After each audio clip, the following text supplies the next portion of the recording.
Magandang araw sa inyo, Papa Dudut, at sa lahat po ng mga tagapakinig ng Papa Dudut Stories.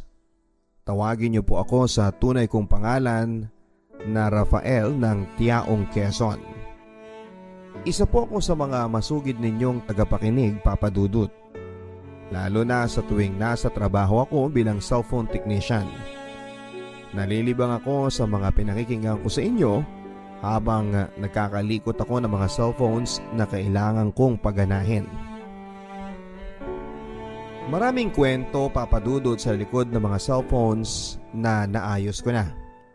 Yung iba, aksidenteng nabagsak o nalublob sa tubig.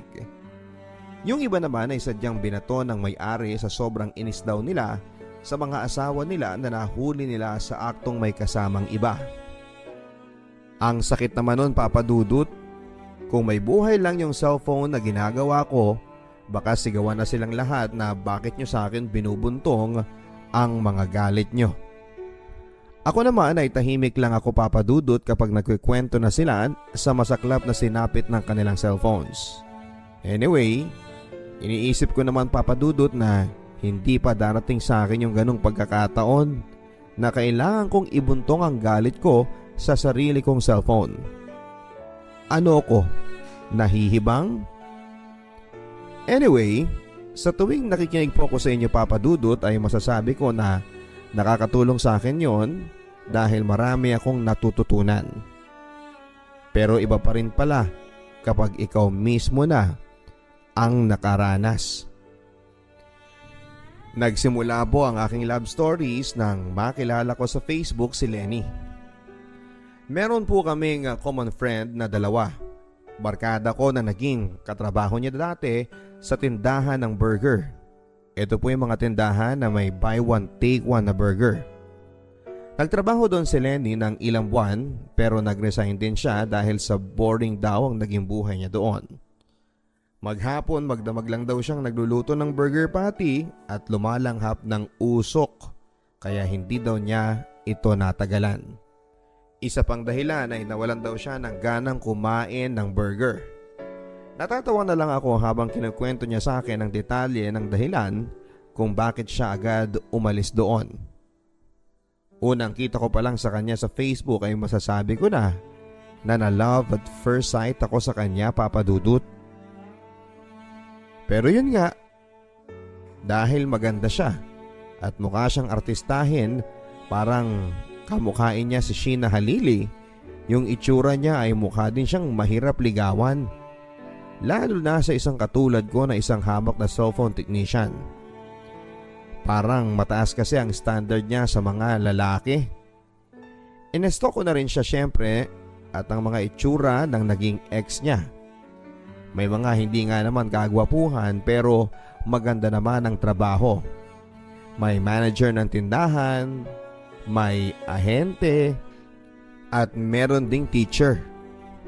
Bukod sa mga kalidad na ex ay may isa pa akong napuna kay Lenny, Papa Dudut. Mukha po siyang maselan at high maintenance na babae. Nakikita ko kasi sa mga pinopost niya yung mga bagay na hilig niya. Halimbawa, mga bagong damit, bag at sapatos na bigay daw sa kanya ng mga manliligaw niya.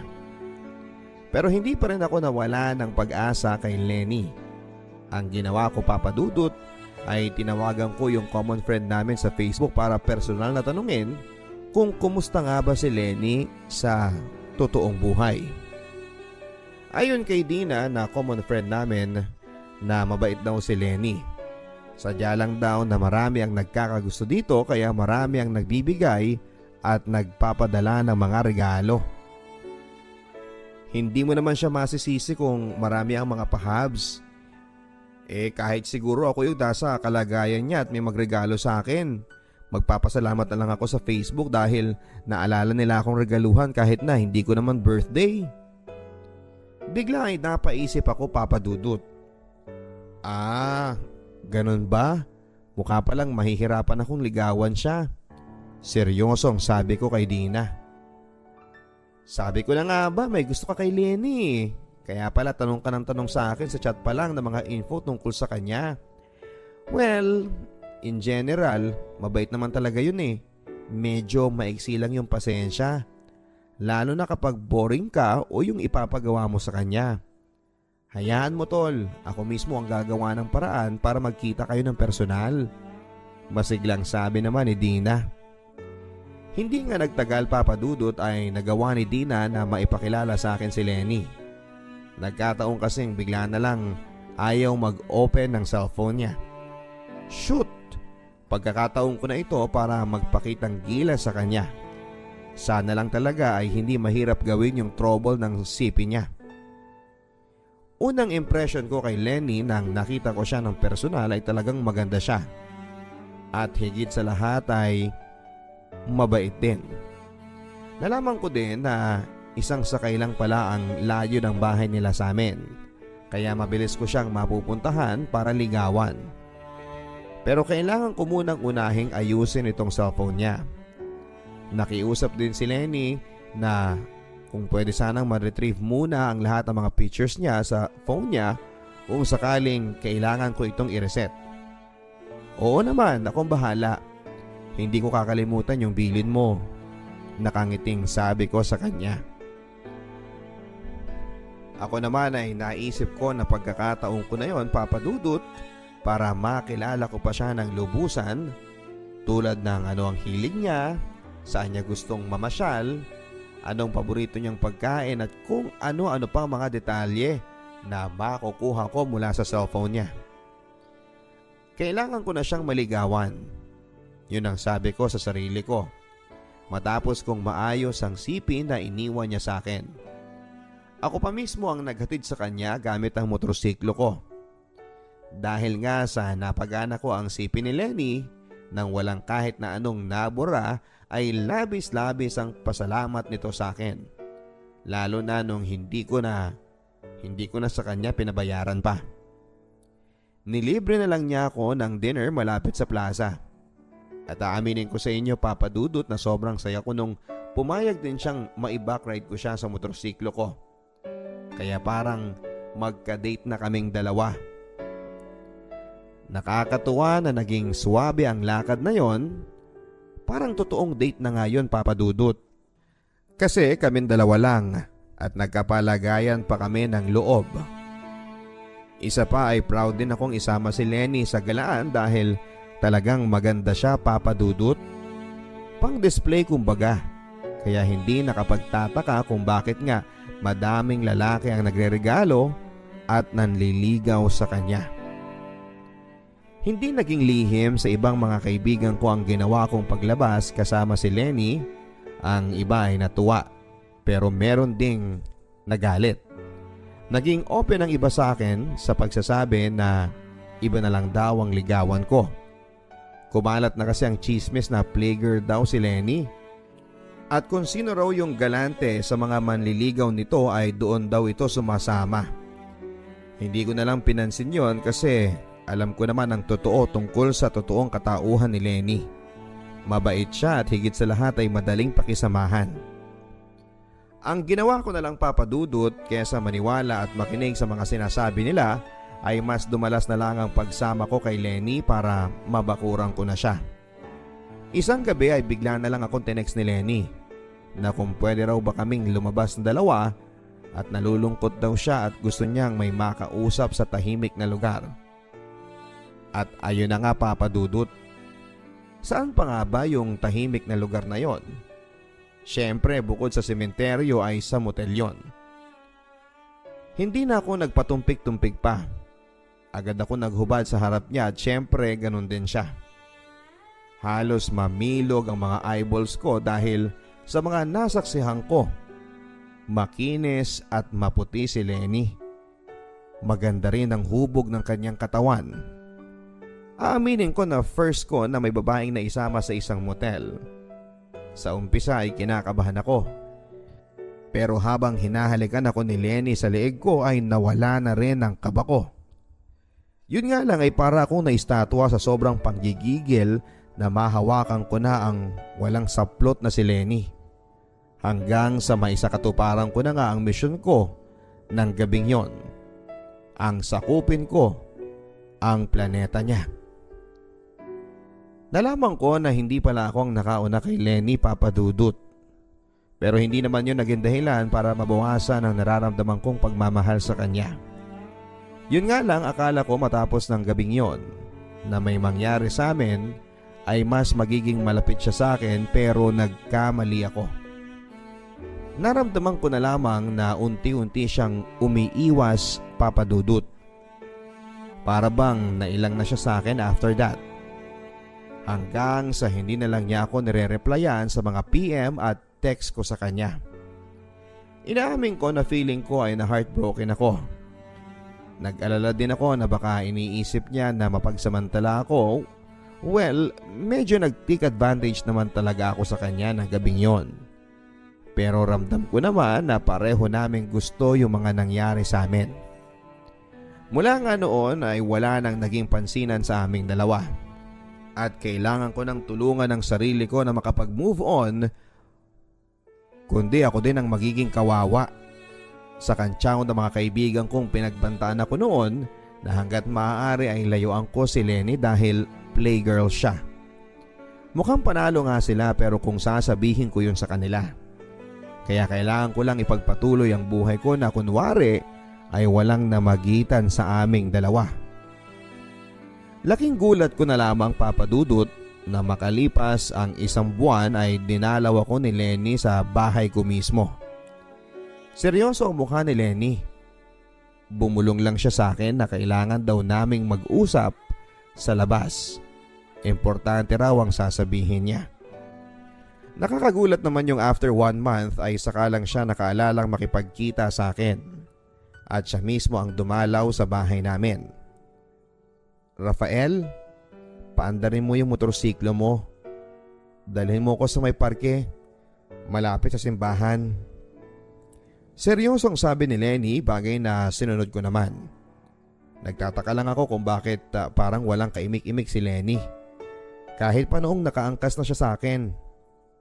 Dati-rati naman ay may pasigaw-sigaw pa ito sa tuwing sumasakay ng motorsiklo ko. Bandang 5:30 na ng hapon nang makarating kami sa may parke sa labas ng simbahan. Pagparada ko ng motorsiklo ay bigla na lang niya akong niyakap ng mahigpit. Itinaas din niya ang kanyang mga palad para takpan ang kanyang mukha. Saka ito sunod na umiyak. May problema ba tayo, Lenny? Bakit ka umiiyak? Sino may atraso sa'yo? Nagtatakang tanong ko sa kanya. Ikaw? Ikaw, Rafael? Ikaw ang problema? Ha? Hindi kita maintindihan. Anong ibig mong sabihin? Halos 1 buwan na nga tayong hindi nakikita kasi hindi mo naman ako nire-replyan sa mga messages ko. Mahabang paliwanag ko sa kanya. Nang biglang, Rafael, buntis ako at ikaw ang ama? Bigla akong natahimik sa mga narinig kong yon, Papa Dudut. May halong kaba, takot, pero nang ibabaw ang saya sa dibdib ko nang narinig ko mula sa kanya na buntis siya at ako ang ama. Sa isang igla, Papa Dudut, ay nagpakatatay ako. Kailangan ko siyang suportahan, si Lenny, sa lahat ng mga gastos mula sa kanyang pagbubuntis hanggang sa kanyang panganganak. Pilit kong ibinigay sa kanya ang lahat ng pangangailangan niya mula sa gatas niya habang nagbubuntis hanggang sa mga gastusin niya sa ospital hanggang sa manganak na siya. Sa ngayon ay hindi ako makapaniwala na tatay na ako. Sa umpisa ay halos saksakin ako ng tatay ni Lenny, pero sa pagtagal ay natutunan na rin nila akong tanggapin at hindi rin naman kasi ako nagkulang sa pag-alalay sa anak nila habang nagbubuntis si Lenny. Marami sa mga kamag-anak ko at mga kaibigan namin naman ni Lenny ang nagulat sa bigla naming pagsasama sa iisang bubong at pagkakaroon ng anak, at isa na nga dito, si Dina. Hindi ko naman nakalain na mabilis ka pala sa 4:00 sa ginawa mong pag-i-score kay Lenny. Pero sigurado ka ba na sa'yo yung bata? Seryosong tanong sa akin ni Dina. Oo naman, pero bakit mo naman biglang naisip na itanong yan? Wala lang, maikling sagot niya. Dahil ba sa usap-usapan ng ibang mga tropa ni Lenny na si Joel daw ang ama ng bata? Sunod na tanong ko kay Dina. Dahil dito ay natigilan na lamang siya.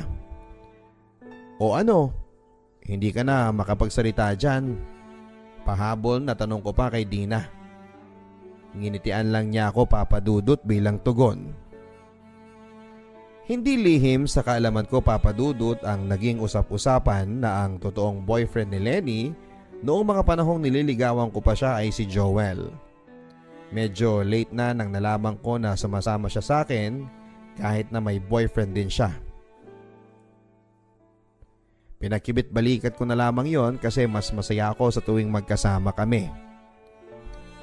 Pero yun nga, si Joel din pala ang dahilan kung bakit bigla na lang lumayo sa akin si Lenny noon matapos na may mangyari sa amin.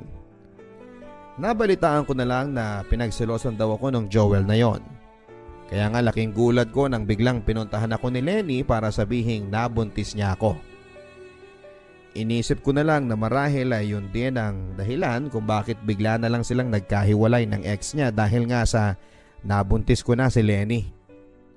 Sa mismong araw ng binyag ng baby ko ay laking gulat ko nang nakita ko sa loob ng simbahan si Joel. Tinanong ko si Lenny ng pabulong tungkol sa presensya ni Joel pero wala naman siyang ibang naisagot kundi ang umismid lang. Alam kong hindi siya komportable sa ginawang pag-attend ng ex niya. Nakipicture pa si Joel at karga ng bata. Dahil dito ay sangkaterbang kantsaw ang narinig ko sa mga close friends ko.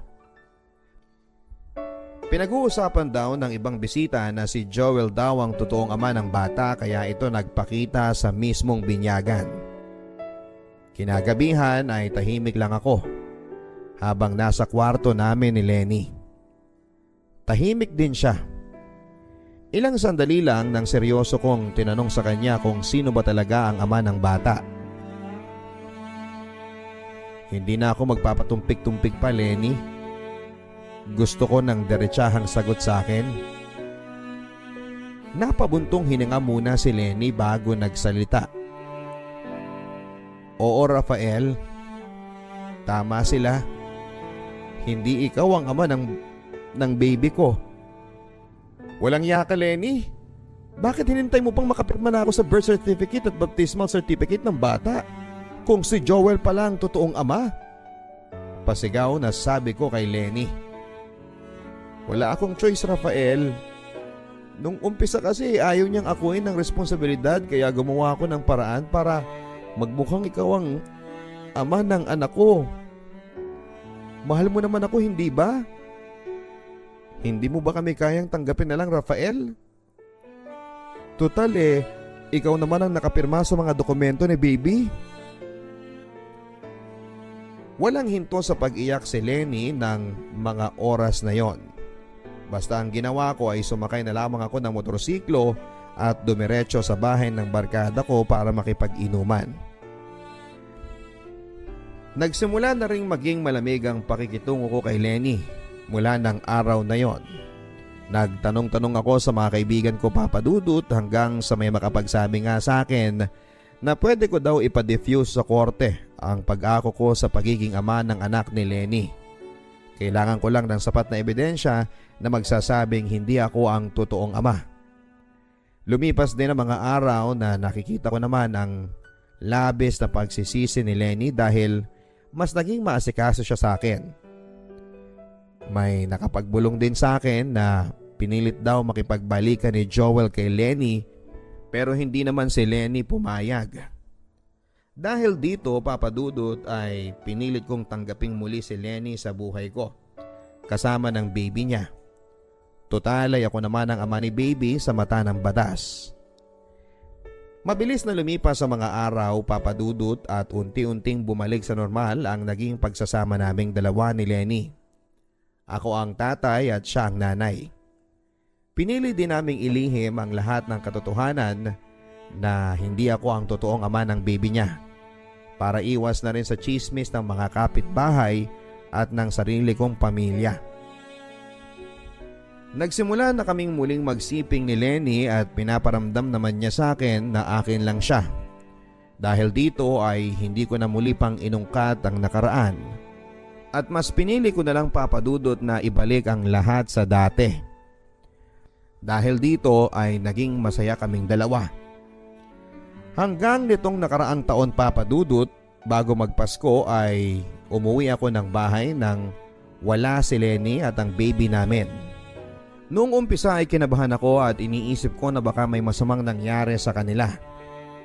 Pero habang naghahalongkat ako ng mga gamit ay napansin ko na kasama din niyang nawala ang dapat sana ay savings namin na 15,000 pesos. Para akong pinagtakluban ng langit at lupa papadudot dahil isang text lang ang sinagot sa akin ni Lenny noong hinanap ko silang mag-ina. Sinubukan kitang mahalin pero mas mahal ko pa rin siya. Sorry Rafael. Ibabalik ko ang pera mo kapag nakapagtrabaho na ako. Kailangan lang namin ang panimula ni Joel. Hanggang ngayon papadudot ay naiiyak pa rin ako sa tuwing naaalala ko lahat ng sakripisyo at paghihirap na inalay ko para lamang sa kanya at sa anak niya. Sa sobrang sama ng loob ko ay binato ko ang cellphone ko matapos kong mabasa ang text message niya na hindi ko na nagawang mag-reply pa. Sa kasalukuyang panahon habang sinusulat ko po ang liham ko ay masasabi kong hindi pa rin ako tuluyang nakakapag-move on.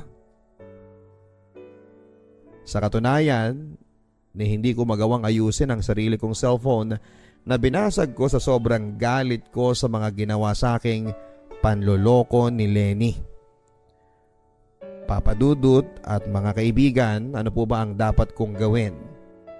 Dapat ko ba siyang hanapin at ipaglaban ko ang karapatan ko kay baby dahil ako naman po ang nakapirma bilang ama? Baka sa gagawin kong yon ay mapilit ko pa si Lenny na makipagbalikan sa akin at subukan muli naming magsama. Dahil aaminin ko po sa inyong lahat, nasanay na ako na kasama ko si Lenny sa pang-araw-araw at mahal na mahal ko siya. Sa sobrang mahal ko siya ay handa akong patawarin siya. Sobra po akong nasaktan at hanggang sa ngayon papadudot, December pa ito nangyari pero hanggang sa ngayon ay wala pa rin ako sa matinong pag-iisip. Lagi akong tulala sa trabaho ko. Sana po ay mapayuhan ninyo ako sa aking problema. Lihim ko pong babasahin ang mga ipopost ninyong mga comments sa comment box ng YouTube ni Papa Dudut. Ang inyo pong kastorya, Rafael ng Chaong, Quezon. Dear Papa Dudut, itago niyo na lamang po ako sa pangalang Christina. Ako po ay 22 years old at tubong Davao. Na ngayon po ay nakatira dito sa Limay, Bataan. Gusto ko pong i-share sa inyo ang kwento ng buhay ko para na rin makahingi ng payo sa mga taga-pakinig ninyo. Listener po ninyo ako simula noong 18 years old pa lamang po ako. Sana po ay may chance na ma-ere po ang aking kwento. Nang sa ganoon ay mapulutan din ang aral sa mga kabataan ngayon na gaya ko. Isa po akong single mommy na may isang anak. Nais ko pong simulan ang aking kwento simula nang nakilala ko ang unang boyfriend ko na sa ngayon ay hiwalay na kami. Oo Papa Dudut, wala na po kami. Nagkakilala po kami dahil sa kapatid niya na tropa ko. Bakit po kaya no? Na may mga babaeng mahihina ang loob at isa na po ako doon. Unang kilala ko pa lang sa kanya Papa Dudut, sobrang bait niya. Lagi niya akong dinadalahan ng pagkain kapag umuuwi siya. May mga araw pa nga na kapag umuuwi siya ay sinosurpresa niya ako. Nagugulat na lamang po ako at pinapatawag na ako ng kapatid niya. Hindi po siya nagsasabi sa akin dahil gusto niya akong isurpresa. Halos nasa kanya na ang lahat ng katangian na gugustuhin mo sa isang lalaki Papa Dudut. Yung by effort, mapagmahal, mahilig sa surprise hanggang sa umabot po kami ng 2 years sa aming relasyon. Kaya nag-decide na po kami na magsama. Unang pagsasama namin Papa Dudut, halos masasabi ko na sobrang swerte ko dahil nakatagpo ako ng lalaking kaya akong alagaan at protektahan. Sa loob po ng 2 years na yon Papa Dudut, na akala ko ay sobrang swerte ko. Hindi pala. Dumating sa point na nawala na siya ng trabaho. Lagi nang mainit ang ulo niya. Lagi na siyang galit sa akin na para bang kasalanan ko kung bakit nawalan siya ng hanap buhay. Hanggang sa napabarkada siya Papa Dudut. Nagiinom araw-araw, inom ng gabi, inom ng umaga. Uuwi na magpapahanda ng pagkain tapos ay magagalit pa. Araw-araw po yun Papa Dudut, kapag pinagsasabihan ko siya ay nagagalit siya. Sinisigawan niya ako.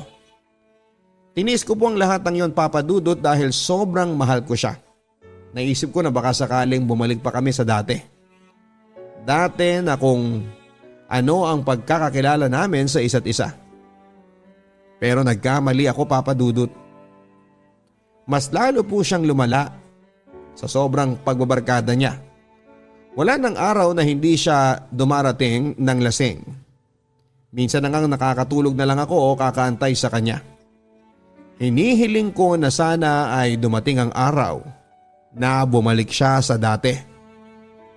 Pero kahit na anong hiling ko, wala pong nangyayaring himala. Dumating na po sa point na isang araw umuwi siya. Na hindi ko alam Papa Dudut at hindi ko ine-expect na gagawin niya sa akin yon. Nagtanong po siya sa akin kung anong pagkain. Siyempre wala po akong makakain dahil nga sa wala kaming pera. Wala kaming makain. Nagulat na lamang po ako nang bigla niyang hinatak ang buhok ko papunta sa kwarto. Sinampal niya ako Papa Dudut at inuntog pa ang ulo ko sa pader. Sobrang sakit Papa Dudut kasi wala po ako mapagsabihan ng mga problemang pinagdaraanan ko. Maging sa mga magulang ko ay hindi po ako nagsasabi dahil po mas iniisip ko siya. Dahil po sa sobrang mahal ko siya kaya pinapalampas ko na lamang po ang lahat ng mga kalabisan na ginagawa niya. Ang akala ko po noong una ay huling pananakit na siya sa akin yon Papa Dudut. Pero nagkamali ako. Kinagabihan po ay inaya siya ng mga tropa niya na mag-inom. Sinabihan ko po na kung mag-iinom ay wag dito sa bahay. Pero nagalit siya Papa Dudut. Kaya naman sinaktan pong muli niya ako. At ang sabi niya bakit daw ako nakikialam. Kaya hinayaan ko na lamang. Dinaan ko na lamang po sa pag-iyak Papa Dudut. Naisip ko na sana kung nakinig lamang ako sa mama ko sana ay hindi ito nangyari. Nagawa ko pong ipagpalit ang pamilya ko at anak ko dahil lamang sa kanya. Nagawa kong kalimutan lahat ng dahil sa kanya. Na mas pinili ko siya kesa sa mga magulang ko at anak ko. Lumipas po ang ilang araw at buwan. Sa loob ng 2 years namin napagod na po ako Papa Dudut sa kakaintindi. Nakabalik po siya sa trabaho Papa Dudut at lumuwas na po siya pamunta sa trabaho niya. Hinayaan ko po siya kasi naisip ko na kapag nakalis na siya ay magagawa ko na ang gusto ko. Sa pag-alis niya ay naghanap po ako ng trabaho. Pinapasok po ako ng kapitbahay ko na itago na lang po natin sa pangalang Karen. Pinasok niya ako sa work na isang cashier sa isang restaurant. Sa loob po ng ilang buwan na pagtatrabaho ko ay lahat po ng mga texts and calls ng ex ko ay hindi ko po sinagot. Dahil nakipaghiwalay na po ako sa kanya. Kumbaga ay napagod na ako. Para sa kanya po Papa Dudut kami pa pero para sa akin ay wala nang kami. Sa pagtatrabaho ko bilang isang cashier ay may nakilala po ako Papa Dudut. Na ngayon ay boyfriend ko na. Magdadalawang taon na rin po kami na itago na lang po natin sa pangalang Joshua. Isa po siyang security guard Papa Dudut dito lang din po sa lugar namin. Si Joshua po ay sobrang layo sa ugali ng ex ko. Masasabi ko na lamang sa sarili ko na thank you self kasi hinayaan mong may in love ka ulit. Si Joshua po Papa Dudut nang ligaw sa akin ng 1 buwan. Siyempre ayoko muna siyang sagutin dahil nga sa kakahiwalay ko pa lang sa ex-boyfriend ko. Kaya po nagtiyaga po siya na ihatid ako pa uwi at sunduin papasok ng trabaho. Laging kinukumusta sa text, laging tumatawag kaya kahit papaano ay nawala sa isip ko yung mga nangyari po sa akin. Hanggang sa paglipas po ng 1 buwan ay sinagot ko po siya. Pinakilala niya po ako ng formal sa mga magulang niya at ganun din naman ako. Naging masaya po ang relationship namin papadudod hanggang sa noong pinakilala ko po siya sa mga magulang ko. Bigla pong dumating ang ex ko. Nagulat po ako kasi hindi ako nag-i-expect na darating siya that time. Halos kinabahan po ako noon kasi baka mamaya ay magpang-abot po sila. Kaya naman nag-decide po ako na mag-usap po muna kami.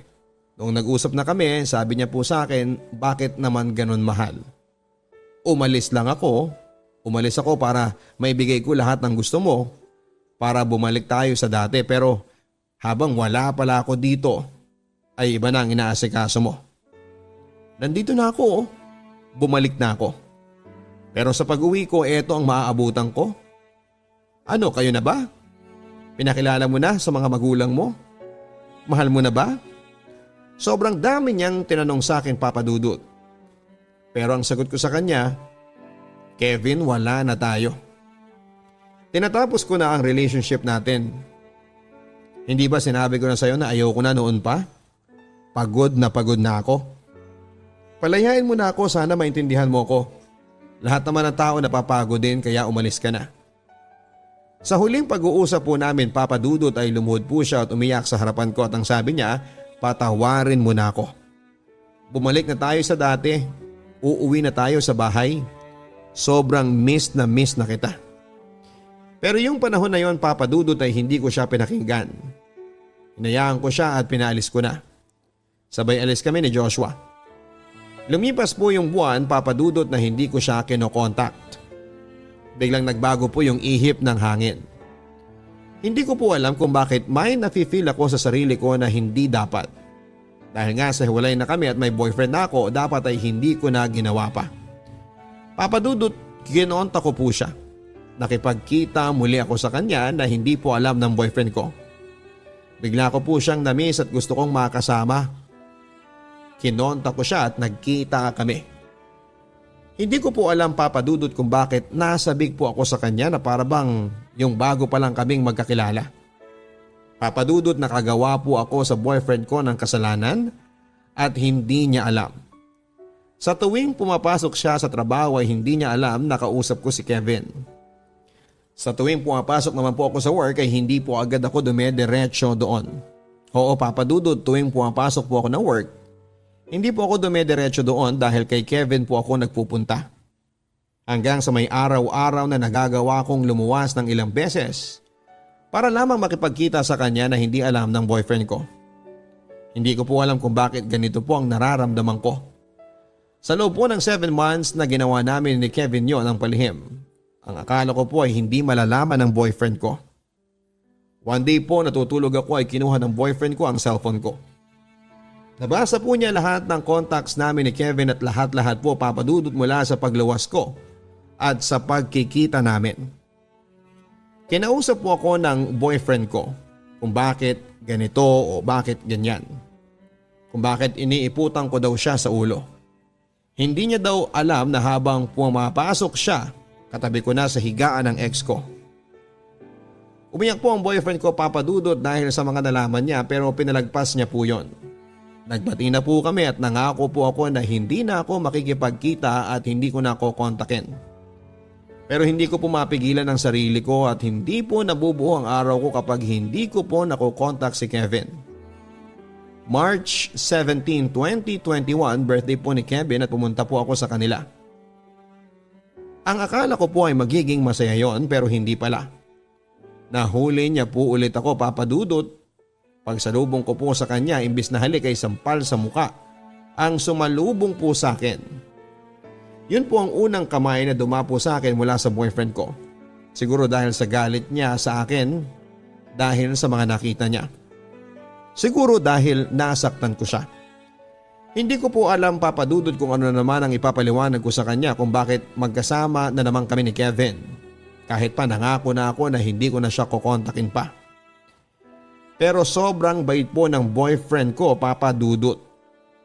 Pinalampas po niya ulit yon at bumalik po kami sa dati na parang wala po akong nagawang mali sa kanya. One day, Papa Dudut, na realize ko na sa paulit-ulit kong ginagawa sa kanya is mapapagod din siya gaya ng nangyari sa akin noon. Naisip ko po, Papa Dudut, na sobrang mahal ako ng boyfriend ko dahil sa hindi niya pa rin ako iniiwan kahit na niloloko ko na siya. Naisip ko din na baka dumating yung point na mapagod siya at iwanan niya ako. At kung kailan ko siya mahal na mahal ay doon niya ako bitawan. Wala na po siyang tiwala sa akin, Papa Dudut, dahil sa paulit-ulit ko na lang na ginagawa yon. Pero nangako po ako sa kanya na kahit kailan o kahit na anong oras, araw man, ay hindi ko nakokontakin si Kevin. Na-realize ko, Papa Dudut, na sobrang swerte ko na sa kanya dahil sa pag-intindi niya. Pag-aalaga niya, pagmamahal niya na ibinibigay sa akin, ay hindi niya pa rin nagawang pagbuhatan ako ng kamay. Papa Dudut, alam ko pong nasaktan ko siya ng paulit-ulit at niloko. Pero nangako po ako sa sarili ko na kahit na anong mangyari ay hindi ko nakokontakin pa ang ex ko. Dito ko na po tinatapos ang maikling kwento ko ng buhay, Papa Dudut, at sana po sa mga kabataan dyan na nagmamahal. Pumili kayo ng lalaking kaya ko yung alagaan at hindi pagbubuhatan ng kamay. Huwag po sana kayong padalos-dalos sa nararamdaman ninyo at isipin niyo muna kung ano ang hahantungan ninyo kapag kasama ninyo na ang boyfriend ninyo sa isang bahay. At kay habi ko, babe, alam ko na wala ka ng tiwala sa akin pero gagawin ko ang lahat para mabalik sa akin ng 100% ng tiwala mo.